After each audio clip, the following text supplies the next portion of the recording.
Minnie Riperton was not just another singer of the 1970s. She was a vocal phenomenon whose range, control, and distinct style set her apart from anyone of her time. Known best for her song Lovin' You, she stunned listeners with a soaring, high-pitched whistle register that no one could mistake. But behind the mastery and control of her voice, her life was shaped by tragedy that overshadowed her growing success and cut short a career that had only begun to define its true impact. Born in Chicago in 1947, Riperton trained in operatic singing from a young age. She studied at the Lincoln Center under the tutelage of accomplished vocal instructors and prepared for a career in classical music. But she pivoted towards soul and pop, choosing instead to bring her talents to mainstream music.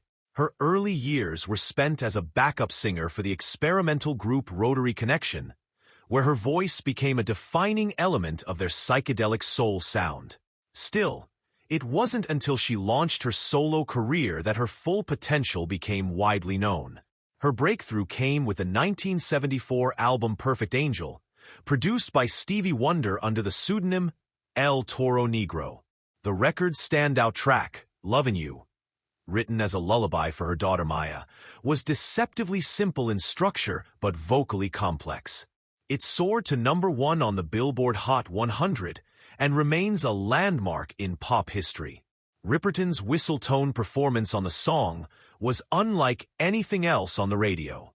Her voice became instantly recognizable, but her musical rise coincided with the beginning of a personal battle that would define the rest of her life.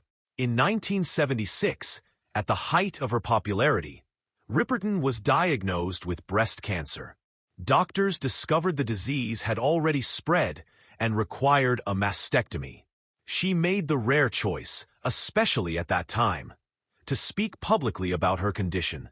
She became one of the first celebrities to do so, appearing on talk shows, giving interviews, and becoming the spokesperson for the American Cancer Society. All of this occurred while she continued to record music, perform, and promote her work.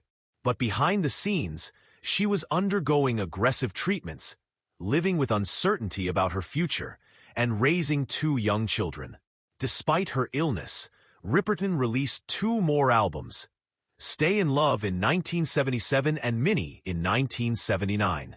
Both included strong vocal performances, though neither replicated the commercial success of Perfect Angel.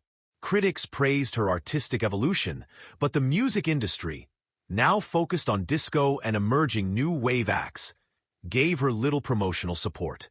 Her illness became the dominant narrative surrounding her public image, and her music was often overlooked in the growing competition for chart space. Riperton died on July 12, 1979, at the age of 31. Her death marked the end of a career that had already begun to influence future generations of singers. Her voice, technique, and melodic instinct were unique and have since been studied and admired by vocalists across genres. Yet she never lived long enough to see her influence take full form.